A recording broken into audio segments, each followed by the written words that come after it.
Lebih 300 mangsa sesat di hutan dan kawasan pendakian direkodkan Jabatan Bomba dan Penyelamat Malaysia JBPM sejak tahun lalu hingga Mei tahun 2026.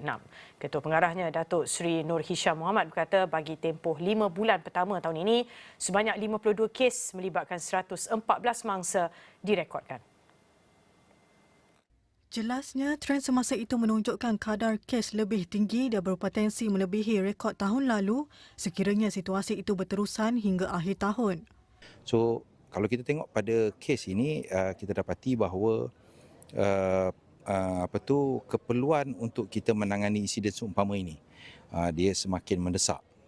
Namun begitu, bagi peringkat jabatan, sebenarnya kita telah mempunyai orang cakap prosedur tertentu yang cakap apabila kita melaksanakan operasi ini akan kita guna pakai sebagai rujukan utama. Sebagai rekod, sepanjang tahun 2025, sebanyak 88 kes melibatkan 193 mangsa telah dicatatkan.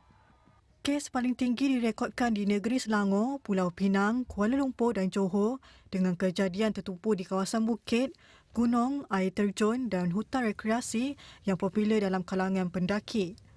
Statistik itu menunjukkan aktiviti pendakian dan rekreasi lasak semakin mendapat sambutan masyarakat, namun pada masa sama, aspek keselamatan perlu diberi perhatian serius.